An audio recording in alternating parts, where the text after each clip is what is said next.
Taverneiro, fecha a taverna, que hoje a reserva é dos clérigos.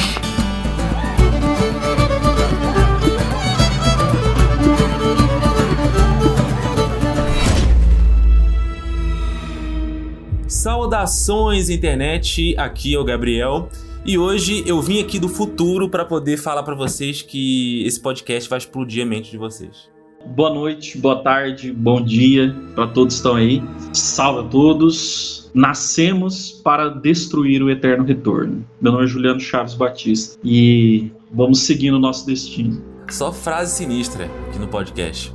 Então, pessoal, hoje nós vamos falar aqui um pouco sobre Dark. Diferentemente do que a maioria das pessoas vão fazer, vão falar da estrutura da série, da questão do enredo, da história. A gente vai falar um pouco disso também, só que a gente vai focar também na parte filosófica da série. Então, trazer a inspiração filosófica da série e também coisas que a gente acabou notando, que o pastor acabou notando aí, Juliano, que é a grande mente do podcast aqui. Eu tô aqui só pra apresentar ele, que é a grande mente, pessoal. Ele vai brilhar aqui hoje.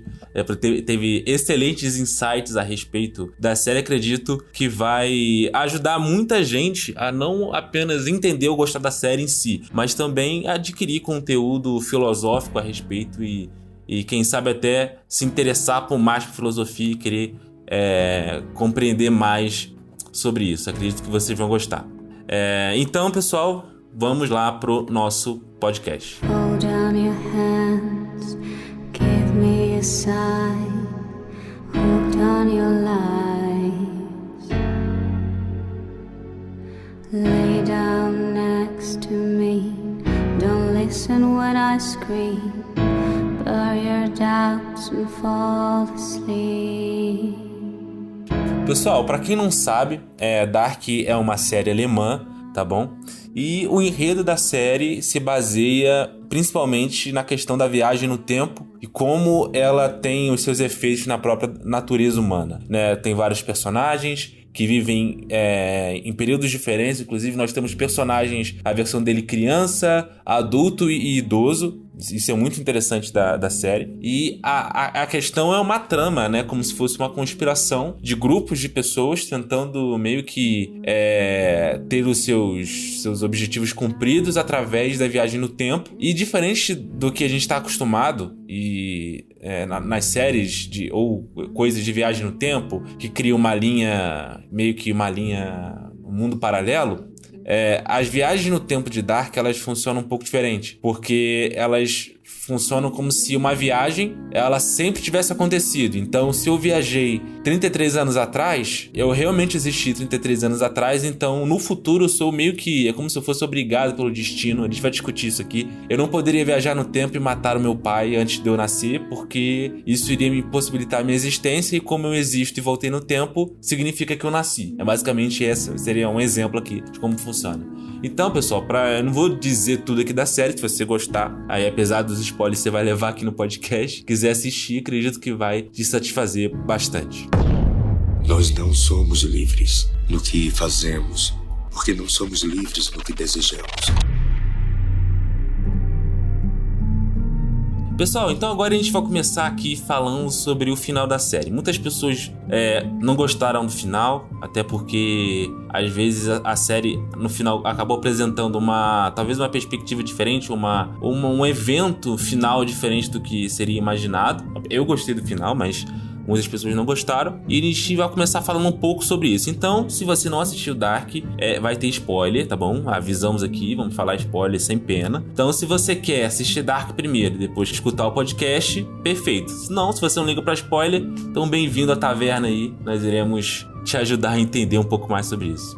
Pastor Juliano, o que o senhor acha assim, da questão do final? O que o senhor achou que tem na mensagem ali, naquela parte? A gente até estava discutindo isso aqui antes de entrar. Na verdade, assim, é uma questão relacionada à última temporada, né? E essa última temporada, né, ela, assim como também o final, né, pareceu muito uma questão de uma interferência de algo exterior à série, apenas como se fosse algo dos Ex Machina, assim, né? Algo que vem de fora e ele resolve, né, a parte, tá, do desenvolvimento próprio da série, né? Mas, porém, assim, eu acho que a gente tem que ser mais criterioso antes de julgar isso. E, na verdade, eu acho que por exemplo, essa questão do final da série, ela não destoa dos elementos próprios da série. Algumas pessoas podem até reclamar com legitimidade que o final foi muito... A última temporada, pelo menos, ela apresentou um universo, né, totalmente, assim, diferente da primeira e da segunda temporada, né? A questão da vinda em dois, né? Então, assim, isso daí para algumas pessoas pode causar até um desconforto, e não só isso, mas a gente vê que existe parece que é uma execução apressada, né, na terceira temporada do enredo, no sentido da consumação do enredo. Então, por exemplo, quando a Marta... Eu fiquei com essa impressão.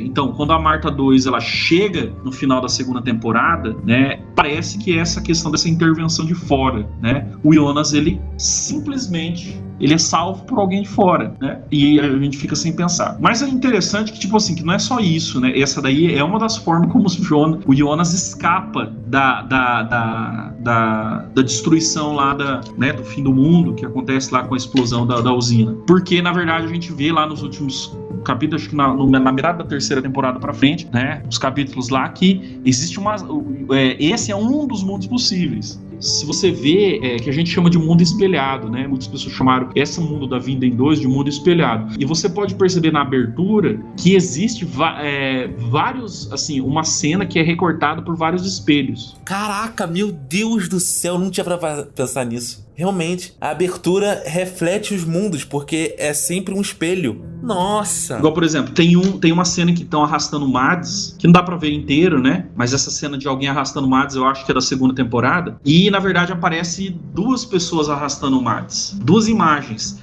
Porque o Mads, ele morre tanto na Vinda em 1 quanto na Vinda em 2, né? E a série foi eleita por votação popular no site do Rotten Tomatoes como a melhor série original da Netflix, a Dark. Então, cara, ela é uma série boa, entendeu? Eu acho que, assim, ela é muito cerebral, né? Então, assim, você tem que ter igual essa exigência de você entender, de você captar todos esses elementos, assim. Isso, de certa maneira, sabe o que reflete, Gabriel? Que eu acho que é uma coisa muito interessante. Reflete a fé que o produtor, ele tem na inteligência das pessoas. Você tá entendendo?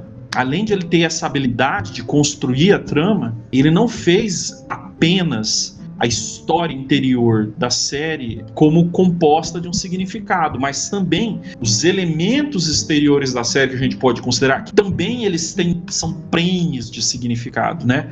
Então você pode ver que a série, assim, ela tem 3 temporadas, que reflete a ideia da triquetra, né?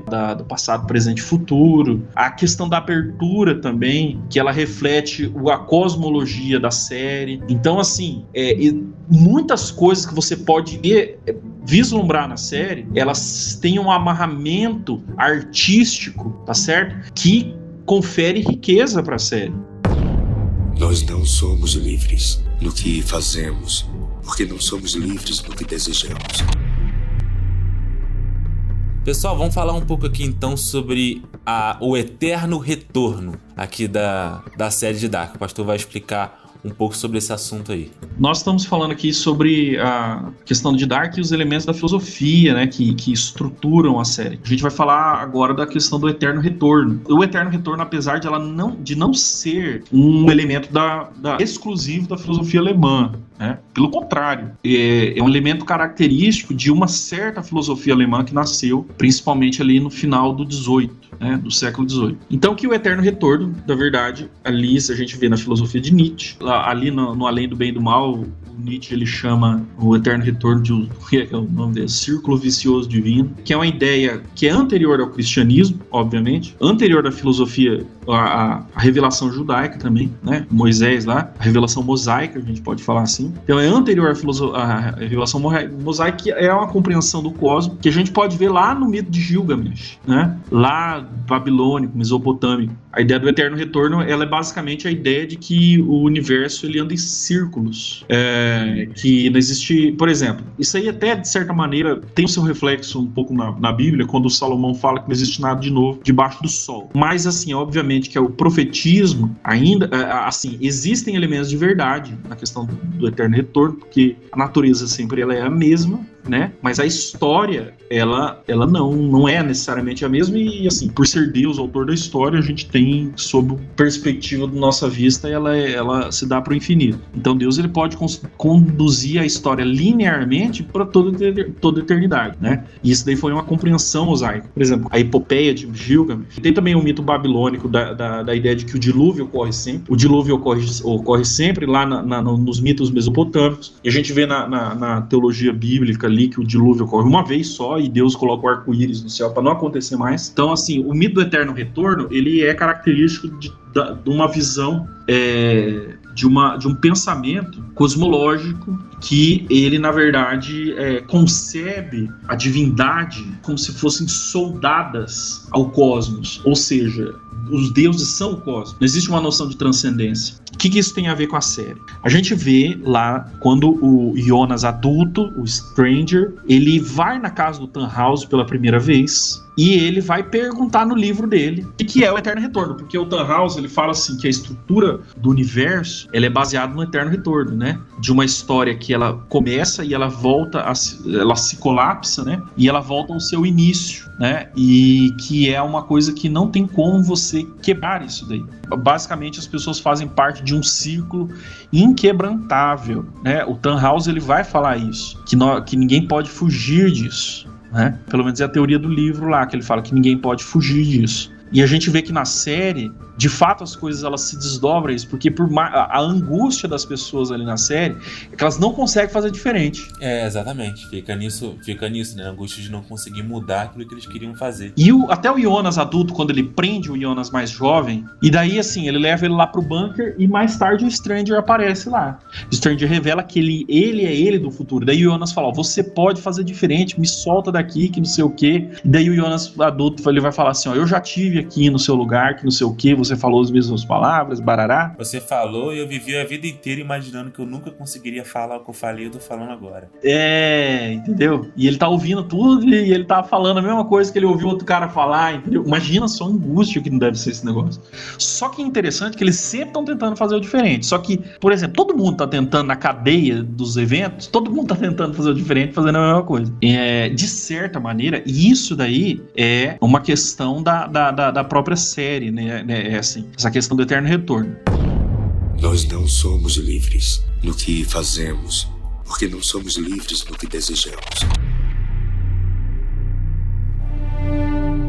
A questão que a gente fala do dualismo, ele tem alguma relação na série com a questão da vida em 1 e vida em 2, lógico, quando aquele desastre nuclear racha a realidade. Só que esse dualismo, ele é sempre visto como uma realidade inferior. Porque quando a gente fala de dualismo, a gente fala de concepções unilateralizantes. Então a gente vê que, por exemplo, que o Adam, ele tem uma percepção unilateralizante. Ele quer salvar o mundo destruindo. O paraíso dele é acabar com tudo. Acabar com tudo. Para acabar com o sofrimento, tal, etc. E a Eva, pelo lado contrário, ela destrói tudo querendo salvar. Porque se você pensar na Eva da vida em 2, o mundo pós-apocalíptico dela é pior do que o mundo do Adam. No final das contas, parece que ela não consegue e ainda algumas coisas saem conservadas, ainda no estado caótico. Mas a outra que quer salvar, ela necessariamente transforma o mundo em pó, né? E isso daí reflete muito uma dificuldade, assim, que é necessariamente da percepção dialética de Hegel, que tem a ver com a ideia, né? Ao ser introduzida na história, a ideia tende à sua inversão. Então, por exemplo, um cara que acaba querendo destruir o negócio, na verdade, ele acaba salvando a coisa, e a mulher que quer salvar tudo quanto é jeito acaba destruindo as coisas, né? Mas assim, até ele acaba involuntariamente oferecendo uma determinada salvação, porque é da vinda em 1 que vem a salvação, com a Cláudia, que orienta o o Adam, ainda por cima. Sim, na terceira temporada, no final, né? Isso você vê que, por exemplo, existe ali duas espécies de sentimento. Porque parece que a Vinda em Dois é mais romantizada, a coisa, ela tem uma cor. Você vê, isso aí reflete até na questão estética, né? A Vinda em Dois, ela tem uma cor diferente, mais viva. E Eva, né, significa vida. Então, assim, pensamento dualista, ele é um vício. E esse é um elemento da série, que é um pensamento unilateralizante. Hegel vai falar isso, né? Por exemplo, muitas pessoas no início da série, tem essa percepção ainda pobre, passado, presente e futuro, enquanto a coisa vai se descadeando. E, na verdade, essa marca 3... ela perpassa toda a série. Eles justapõem algumas coisas, porque não existe só passado, presente e futuro, né? Existe a realidade 1, a realidade 2 e a realidade 3 também.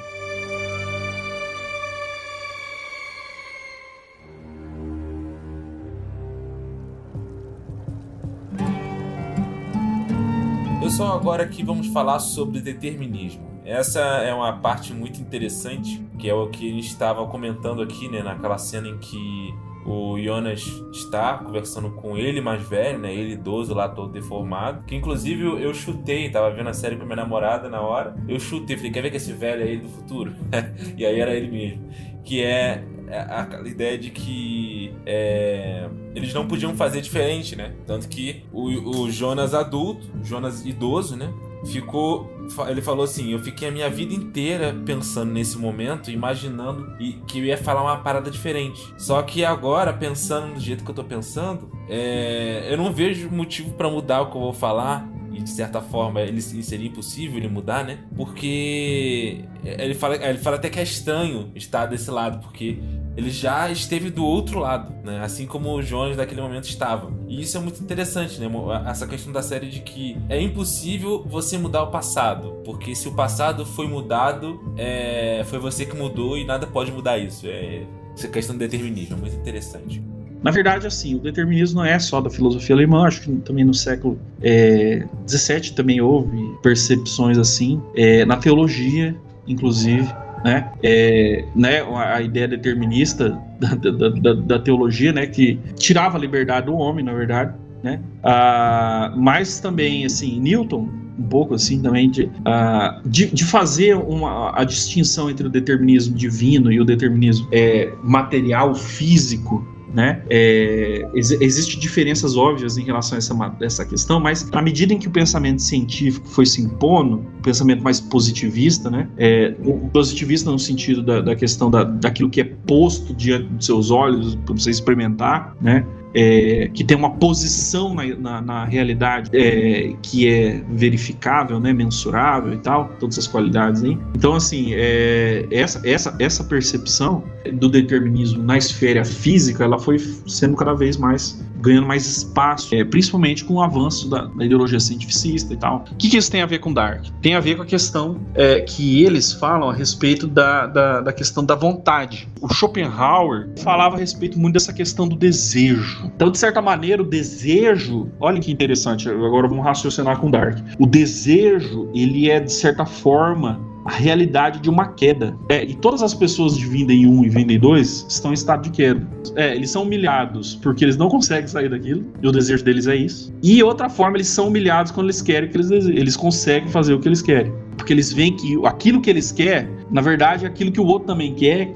Então, o determinismo, nesse sentido, ele está relacionado com a ideia de que o quê? Que um desejo, ele, na verdade, ele desencadeia o outro, e a gente está tão preso a isso daí, que não tem como a gente desejar diferente, porque, de certa maneira, o cosmos nos leva a isso. É como se fosse uma coisa natural, né? Na segunda temporada, acho que eles citam Schopenhauer, na segunda ou na terceira temporada, eles citam Schopenhauer justamente, né, para assinalar que eles estão, além do eterno retorno do Nietzsche, eles estão pegando a ideia do Schopenhauer também. Quando a mãe do Mikkel tenta ir pro futuro, fala assim, vou trazer meu filho de volta. E daí o Jonas adulto, ele fala assim, não dá. E ela falou, por que não dá? Eu falei, porque eu já existo. Então eu falei assim, não dá porque eu já existo. Então assim, o fato dele já ser determina o presente da pessoa ali. Mas ela não foi porque ele falou pra não ir. E ela falou, justamente isso. Entendeu? Porque ele falou que não ia dar certo, ela não foi. Mas ela não queria, porque ele nunca deixa ela ir. É bizarro, né? Então ele que causou a mãe dele não ir. A esposa do Uri que vai pra 1986 pra tentar salvar. Mas no final, ela vai causar o passado dela. Melhor falando assim, né? A própria mãe mata ela também na série. E essa é a questão do determinismo da vontade, né? De certa maneira, né, a vontade nos humilha. Isso me lembra um pouco do Jonas da Bíblia, né? Não sei se o personagem tem esse nome por causa disso. Que é o personagem que tenta evitar aquilo que iria acontecer. Ele tenta fugir de Deus e ele não consegue. Ele tenta... E acaba se encontrando com ele. Em relação ao nome do Noah, por que ele tem o nome de Noé? Porque ele começa a construção da máquina do tempo. E a máquina do tempo é a arca da salvação. Ah, arca. Nossa, meu Deus.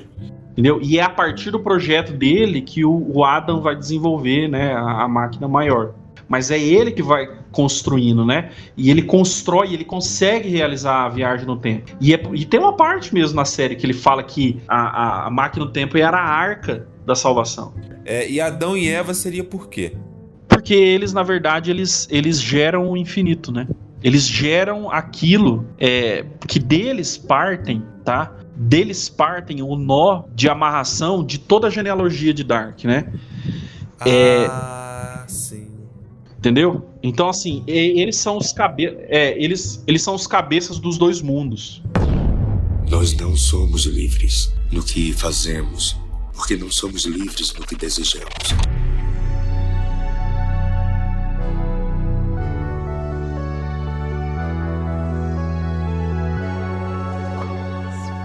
Pessoal, agora nós vamos falar um pouco sobre a queda transcendental na teologia, que está relacionada muito com a própria situação dos personagens de Dark. Como a gente pode entender um pouco mais a relação entre queda e a série alemã? Como eu falei, assim, esse é um elemento que não também perpassa a filosofia de Hegel, tá? A filosofia de Hegel tem a ideia de queda transcendental, e Dark, ele parece que ele partilha de uma cosmologia assim. A ideia da queda transcendental ela é muito antiga e ela remonta aos gnósticos. Por quê? Porque a queda transcendental, na verdade, é a ideia de que o absoluto ele cai um degrau ontológico. Isso daí foi um pouco ventilado por Orígenes, que ele falava que as almas haviam pecado antes da encarnação, porque ele fala que Orígenes é um personagem histórico bem controverso. Muito. Sim, muito. Ele é um gênio, por um lado, assim, ele tem muita coisa, assim. Mas, sim, tem umas paradas que ele escreve que é muita viagem. Ele vai falar que os planetas são racionais, né? Então, assim, que as estrelas, que o Sol é racional. E ora a Deus, né? Na racionalidade, como se fosse uma pessoa, né? Mas, assim, essa ideia, até, na verdade, foi condenado no concílio, né? Que fala que se os astros, que ele fala assim, que a anátema, todo mundo que acredita que os astros são, não citou ele nominalmente, mas tipo assim, cada ponto da teologia deles vão falando que ele é maldito, né? Bom, então assim, tem a ideia de queda transcendental e a ideia da apocatástase também. A ideia da apocatástase ele não está presente em Dark necessariamente. O que é apocatástase? A apocatástase é a restauração final de todas as coisas. Hoje em dia é chamado de universalismo. Universalismo no sentido que até o diabo é salvo, no final das contas, que ele vai se arrepender e tal. Orígenes, hiper santo, nunca iria admitir um negócio desse. Mas ele falou que Deus era poderoso para reunir de novo as almas no uno. Então assim, tem essa ideia, mas tem a ideia da queda transcendental também é dele. Até assim, a explicação de que Jacó foi de certa maneira, pra você ver, né? E é uma tese que eu posso desenvolver depois, né? Mas eu já lembro que eu falei, já que vai sair num podcast, fique registrado essa ideia que eu tive. Isso aí, fala aqui que depois a gente fala que a ideia foi tua, isso aí, boa. Com exclusividade, né? Presta atenção, hein, pessoal. Então, assim, na verdade, eu já falei com alguma pessoa assim a respeito disso, mas nada oficial como agora, né? Que, por exemplo, que a queda transcendental do Orígenes, ela parece... Ela é, tipo assim, o molinismo, ele é origenismo nesse sentido refinado. Porque o Molino fala que, né, ele tem a previsão das pessoas que irão aceitar, né, a Deus, né, de certa maneira, assim, a predestinação, na verdade, é presciência, né? É presciência, sim. Deus a presciência, só que... Então ele tem um conhecimento de um futuro, uma informação que ele recebe no futuro e estabelece esse futuro como certo, né? Independentemente dos decretos. Aí, né? Tipo assim, então de certa maneira, só que Orígenes é óbvio que eu falo que é um origenismo refinado, porque tudo isso ocorre antes da criação do mundo, entendeu? Mas eu posso desenvolver isso melhor, né? Porque para não vir os demiurgos das ideias aí para colocar forma no caos do meu pensamento. Então assim, daqui a pouco o nego printa aí, minuto não sei o que, olha só o absurdo que falaram do molinismo. Juliano fala que molinismo foi fundado por Orígenes. Meu Deus. Como sempre. E a misericórdia da minha pobre alma. Então, assim, mas aí a questão da queda transcendental, a origem é isso. Até em Esaú e Jacó era o seguinte, né? Que Esaú e Jacó, eles tinham mostrado méritos antes da criação, e nesse lugar ideal da unidade com a ideia, né? As almas foram um pouco se desprendendo dessa unidade com o Uno, né? Os seres racionais. E daí Esaú pecou da encarnação das almas, né? Então, de certa maneira, a ideia de que Deus amou Jacó e odiou Esaú está fundada na ideia desse pecado anterior à fundação do mundo, entendeu? Então, assim, de certa maneira, a ideia da queda transcendental, ela tem a ver com essa questão do desprendimento das almas racionais e tal, entendeu? Até que isso se torne história. Então, a gente pode ver que, por exemplo, a ideia da queda transcendental no gnosticismo, se você vê lá no livro do Irineu de Leão, Contra as Heresias, ele tem um sumário de várias linhas de pensamento gnóstico, e uma delas é a ideia de que a Sofia, né, lá no... Ele faz um meme, né? É muito engraçado essa parte. Ele faz um meme zombando dos gnósticos com isso. Que a cebola juntou com o tomate, que inventou uma palhaçada danada lá. Muito bom, muito bom.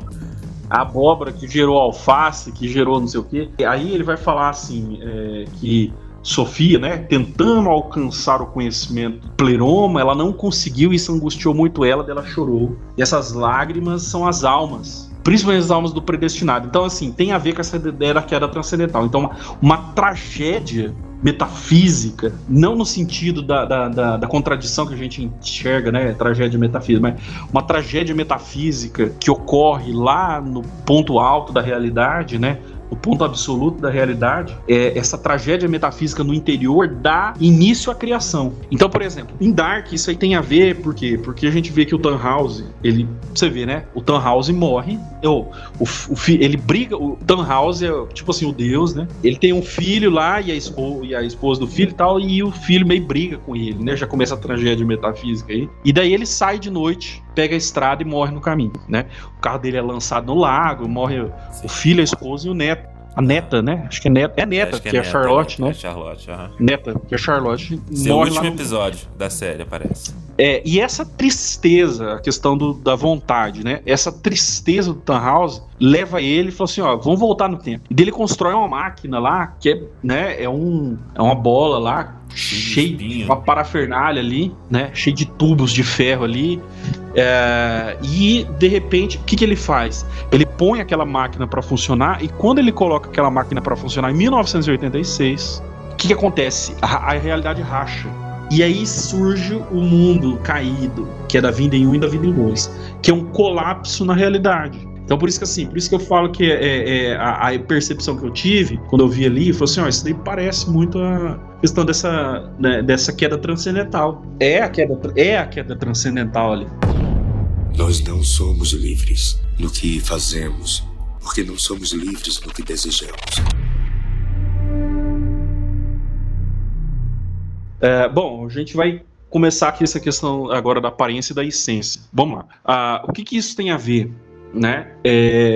Por exemplo, a gente já está bem dentro do pensamento hegeliano, e assim, na fenomenologia do espírito, o que o Hegel vai falar? Falar que o final, o último passo do espírito para a abertura à sua verdade, depois que o espírito ele segue a sua saga a sua marcha histórica em direção à sua plenitude, ele fala que o quando se dá o último passo, a essência, ela não é mais distinta da aparência. Então, assim, por exemplo, essência e aparência. A gente viu no início da série, como no início do podcast aqui, que quando o Tannhaus ele chega lá, ele fala assim que o cosmo ele é configurado na segunda percepção do eterno retorno. Segunda percepção do eterno retorno. Só que, por exemplo, esse eterno retorno ele é rompido. Então, por exemplo, a gente pode ver que o quê? A aparência das coisas, do jeito que ela era, ela se mostrava com uma configuração. Mas na medida em que eles vão avançando e vão adquirindo conhecimento real da coisa, eles vão se aproximando daquilo que verdadeiramente é. Eles não estão apenas de posse, né, daquilo que parece. Porque aquilo que parece, aquilo que ele é, né, para as pessoas que possuem um conhecimento imperfeito, é visto, né, como possuindo um hiato aí entre aquilo que é e aquilo que parece ser, entre o ser e o parecer ser. Então, aquilo que parece ser no início da série, né, quando você vai se aprofundando, né, ela vai se revelando, vai adicionando determinadas determinações, para ficar na linguagem hegeliana, né? A ideia de determinação tem uma percepção escolástica, na verdade, que são a questão dos acidentes, né? Ou as perfeições, na verdade, que você vai acrescentando a coisa. Então, quanto mais determinadas que a coisa é, ela tem mais perfeições, assim. Então, assim, quando você vai adquirindo mais determinações, você vai começando a enxergar a coisa num todo, e assim, como eu falei que a filosofia hegeliana ela é uma gnosiologia, então esse acréscimo de determinações é especialmente importante para a compreensão da própria realidade, entendeu? Então, assim, no início a gente está no mundo das aparências, no mundo das sombras, da caverna lá de Platão. Entendeu? Então a gente está no mundo das sombras, mas à medida que a gente vai avançando, nós vai se adquirindo determinações, tanto é que os personagens também vão se esclarecendo, eles vão ficando cada vez mais entendidos da coisa como ela vai sendo processada. A Cláudia Tiedemann, ela é, na verdade, como ela era o cérebro, ela é o conhecimento da coisa, no final das contas parece que é ela que está querendo livrar tudo, né? Ela é assim, ela é o gênio que tá sempre um passo à frente de todo mundo. Você vê que, por exemplo, que ela vai adquirindo, ela vai levando tempo para juntar as peças, para fugir da aparência, né, e adentrar no processo na essência. E isso tem a ver justamente com a ideia da progressão dialética, porque a gente vai ver que é gnosiológico. Daí algumas pessoas podem perguntar para mim assim, falar assim, mas daí a gente pode ver em qualquer série, qualquer coisa que as pessoas vão aprendendo as coisas, vão se desvendando mais firmemente. Mas assim, em relação a Dark, né, são colocados vários conceitos que parecem definir a série. Mas na medida em que esses efeitos eles vão ultrapassando. Só que eles não vão ultrapassando no sentido que eles se tornam lixo. É que eles vão sendo compreendidos, cada coisa, né, dentro de um quadro maior. Então ele é apenas uma parte do quadro. As informações que vão sendo adicionadas ao longo do tempo vão também esclarecendo. Tanto é que é muito misterioso para nós por que o menino, por que o cara começa. Você vê que assim, a série tem um aspecto de desconhecimento, né? Assim, é uma coisa que vai desvendando aos poucos de uma forma bem clara da ideia de fenomenologia do espírito, que justamente vai romper com a ideia de eterno retorno. Então o eterno retorno, ela é colocada no início da série. Então a gente pode entender que é a percepção mais pobre. Só que, por exemplo, no final da série, essa noção ela é rompida. Então a gente tem na aparência aquilo que a gente acredita ser a definição de série, de que o determinismo é isso aí, que não tem como mudar nada, e essa é a nossa primeira percepção. Só que ao passar do tempo, a série vai desenvolvendo uma forma de, não, tipo, dá pra mudar se isso e isso e isso acontecer. E aí você tem uma nova informação que você não tinha, e isso enriquece a informação e deixa ela mais fundamental, como diria Hegel, né? E na verdade, assim, a pessoa que é a libertadora disso aí é a Cláudia. Ela é o Hegel, por assim dizer, né? Tanto ela descobre um mundo acima do mundo deles, né? Isso pra mim foi uma falha da série, porque ela não me explicou como ela descobriu isso, né? Eu achei um pouco Deus Ex Machina, né? Exatamente essa parte. Mas foi legal, eu curti.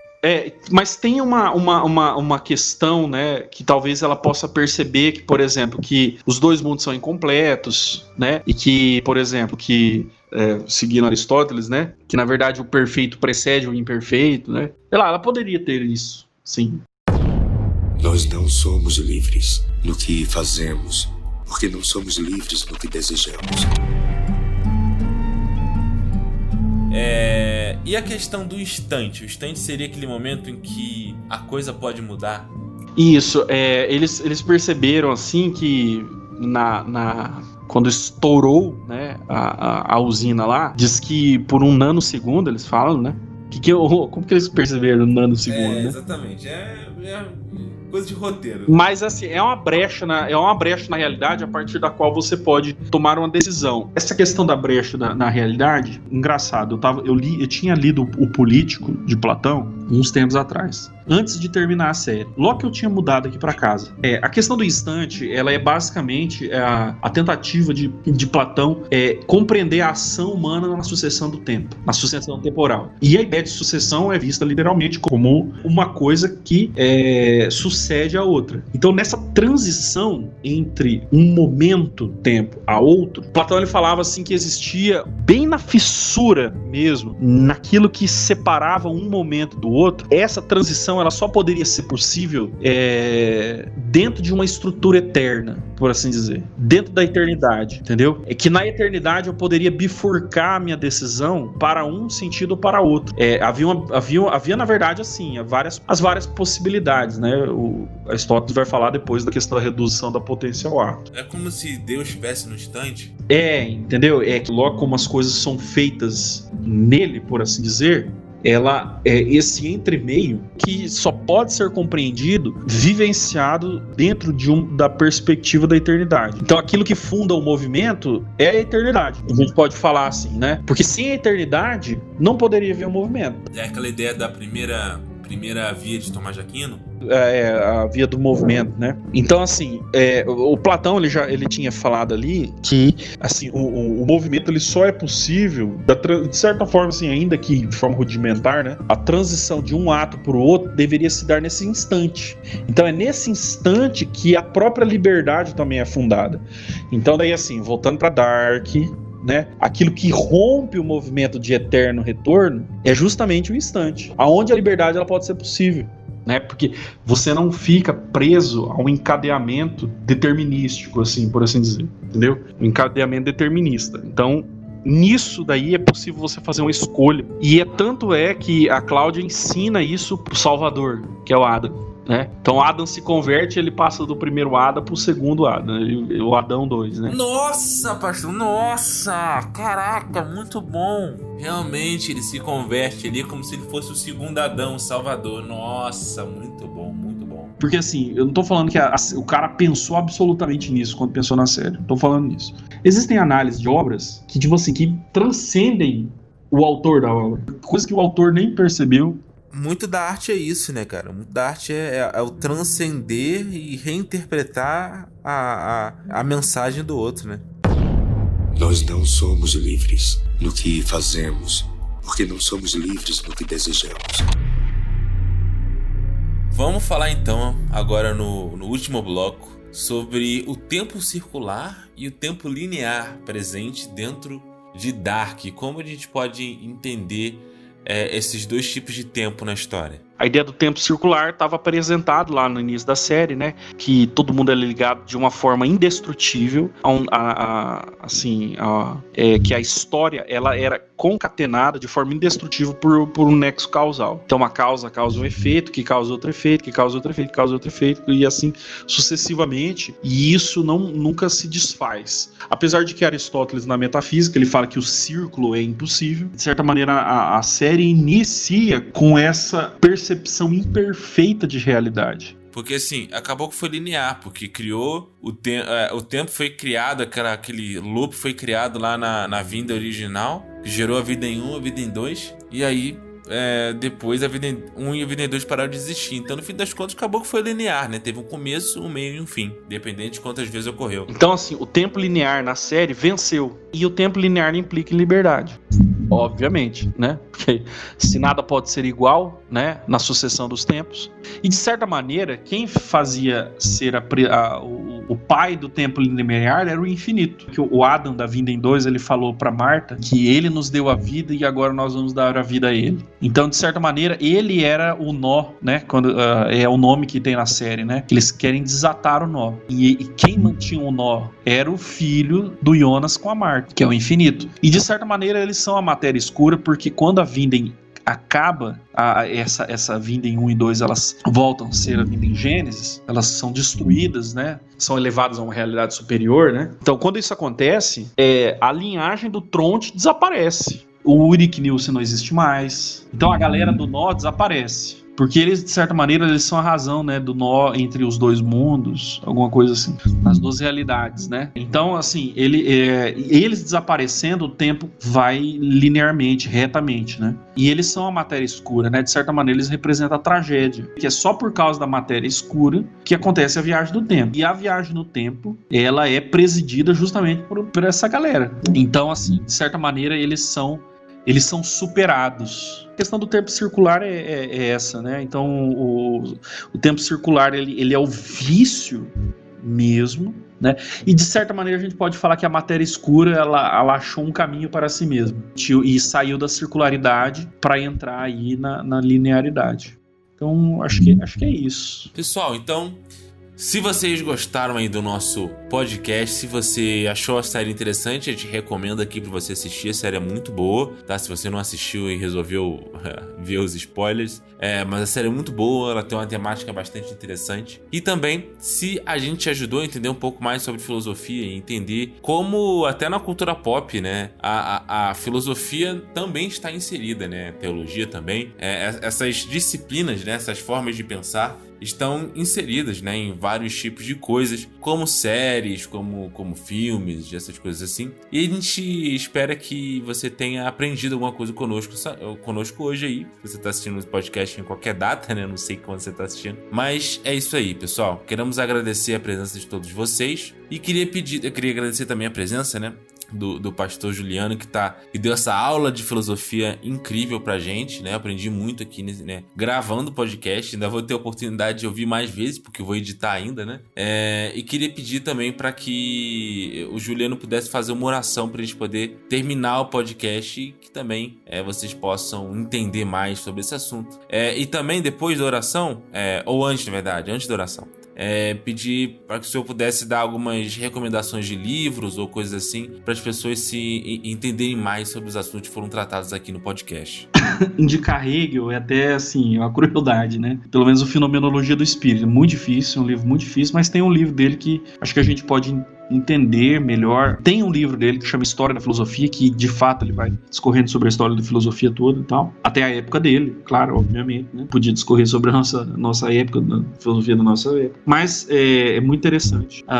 Tanto a História da Filosofia, que eu acho que são livros mais simples, mas o livro introdutório é justamente a introdução à história da filosofia, que não é apenas um livro introdutório para a história da filosofia, mas é um livro introdutório para a obra hegeliana, obra de Hegel, tá? Consuma Hegel com moderação, tá bom? Tem também, acho que o Mundo como Vontade de Representação, né? Que você pode entender mais isso, né? O livro do Schopenhauer, que não é um livro fácil também, tá? Não é um livro muito fácil, assim. E assim, do Nietzsche também consumir com extrema moderação. Ler, obviamente, o Além do Bem e do Mal. Tem até insights interessantes, tá? Só que assim, eu acho que a gente tem que ter uma base em filosofia muito para a gente poder, né, se arriscar a isso. Tenho cartas contra o dogmatismo e o criticismo, porque você tem que ter uma leve noção do que é o pensamento kantiano, porque o criticismo obviamente se refere ao pensamento de Kant, mas o dogmatismo se refere ao pensamento do Wolff, dogmatismo metafísico, né, Baumgarten e tal, certo? Mas assim, esse livro também é um livro interessante, que é um livro, eu acho, mais assim, mais de uma linha um pouco mais ortodoxa. E bom, obviamente, ouça esse podcast, né? O podcast é importante. Veja o podcast, ouça e reouça. Então, e assista a série. Eu acho que deve ser uma experiência interessante quando você ouvir esse podcast e você ver a série, vai ser uma coisa que eu acho que vai ser um pouco interessante. Então, certamente. pessoal que não liga pra spoiler, acredito que vai ter uma experiência bem legal. Isso aí. Então vamos orar. Deus, nós agradecemos ao Senhor pela vida, pela tua misericórdia. Agradecemos ao Senhor que o Senhor se revela em todas as coisas, meu Senhor, meu Pai. E abra o nosso coração, meu Senhor Deus, para nós percebermos o Senhor falando todas as coisas. Inclusive, Senhor Deus, eu peço que o Senhor oriente o nosso pensamento, oriente a nossa mente, meu Senhor Deus, para que nós possamos filtrar o que é bom, meu Pai, para ter isso para nós e ter poder também para rejeitar o que é mal, Deus, e afastar isso de nós, meu Senhor Deus.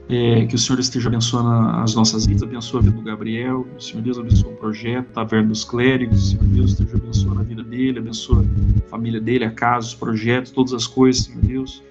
E eu peço que o Senhor nos abençoe a todos, abençoe todas as pessoas que irão ouvir, que estão ouvindo esse podcast, que o Senhor abençoe toda a vida delas, a família delas, a casa delas, que o Senhor vá, Deus, confirmando a sua presença no coração dessas pessoas.